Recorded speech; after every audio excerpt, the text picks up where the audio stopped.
यह कोई नहीं जानता कि कराटे रचना पद्धति की लड़ाई कहाँ से शुरू हुई। कुछ लोग कहते हैं कि यह लगभग 2000 साल पहले चीन में शुरू हुआ था। दूसरे लोग कराटे जैसी तकनीक को लात मारने की तकनीक कहते हैं। भारत में 520 ईस्वी पूर्व में बौद्धिक धर्मन नामक एक भारतीय भिक्षुक ने चीन में यात्रा की। जब वह शाओलिन मठ में गया तब उसने भारतीय योद्धाओं द्वारा भिक्षुओं को सिखाने की कोशिश की। बौद्धिक धर्मन समस्त कलाओं से पारंगत थे।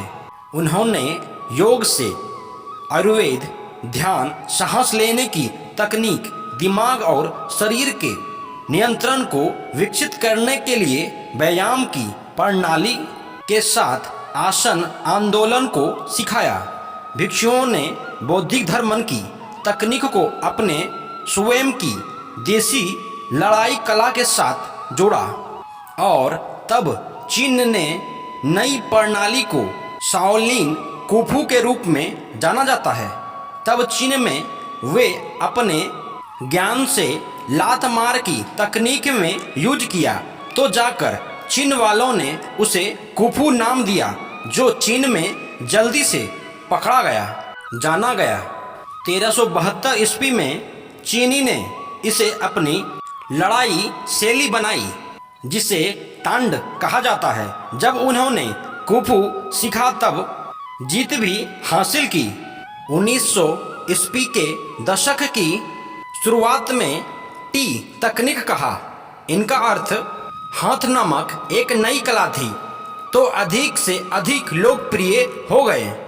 इसे पब्लिक स्कूल में पढ़ाया जाता था। स्टूडेंट में से एक जिसने इसे सीखा है वे गिचिन फुनाकोशी हैं। इसने 1922 में जापान पहुंचाए। जापानियों ने इसे कई तरह से पेश किए और उन्होंने इनका नाम फाइटिंग स्टाइल कहे, जो कराटे को कहा, जिसका अर्थ है खाली हाथ। उनकी कराटे की शैली के बाद में शोटोकन कहा जाता है। गिचिन फुनाकोशी की मृत्यु 1957 में 88 वर्ष की आयु में हुई थी। उनके लिए कराटे केवल एक महान लड़ाई प्रणाली थी, बल्कि यह चरित्र निर्माण के लिए एक उपकरण भी थी।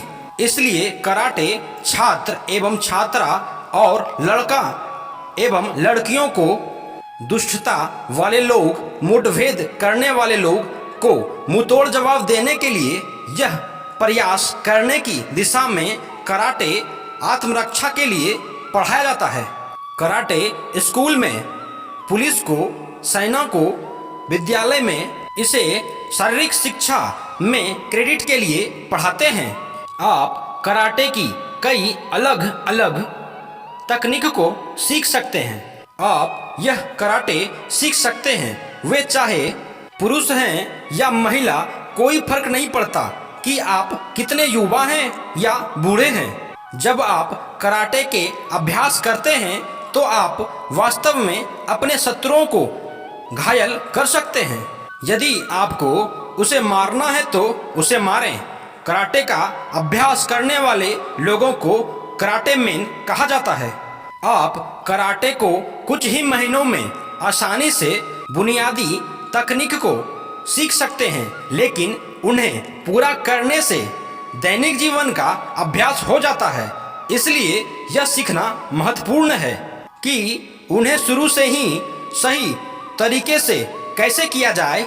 सही तरीके से कराटे सीखने के लिए आपको एक शिक्षक के अधीन रहकर अध्ययन करने की आवश्यकता होती है, जिसे किसी सही अभ्यासरत गुरु से सीखना चाहिए। कराटे सीखने के लिए सही समय पर ताकत लागू करें। अगले तकनीक से गति को नियंत्रित करें। लड़ने के बीच शरीर का बदलाव करें। यह समय बहुत महत्वपूर्ण है। अगर आपकी टाइमिंग बंद है, आपकी तकनीक काम नहीं करेगी। जब आपकी टाइमिंग सही हो, अपना बचाव इस तरह से शुरू करें। आपकी तकनीक अच्छी है, प्रभावित है, आप एक जानकार हैं, तो आप यह जान पाएंगे कि आपका विरोधी किस तरह से खड़ा है या शुरू कर रहा है। एक आंदोलन शुरू कर रहा है। एक शुरुआत करने के लिए सबसे अच्छी स्थिति लगभग समयबद्ध रक्षा है। अपनी तकनीक का प्रदर्शन करने के बाद स्थिर स्थिति में वापस लौटें। अपने अगले लड़ाई को शुरू करने के लिए तैयार अपने शरीर के साथ तनाव मुक्त और सतर्क रहें। आपकी मांसपेशियां कमजोर है। आपको मांसपेशियों का निर्माण करने की आवश्यकता नहीं है, लेकिन आपके पास गति, समय, एकाग्रता, ध्यान केंद्रित लय हो। कराटे अभ्यास करने और लगातार बेसिक तकनीकों को दोहराकर उन्हें गति और मजबूत करना चाहिए। संतुलित और सही रूप कराटे एक कला है जिससे आपको आपके अंदर सर्वोत्तम संतुलन की आवश्यकता होती है। आपको इसे सही रूप में करना चाहिए। यदि कराटे मैन का वजन 100 पाउंड है तो वह प्रभाव पर 1000 साई पाउंड प्रति वर्ग इंच की एक उत्पन्न शक्ति विपरीत करेगा।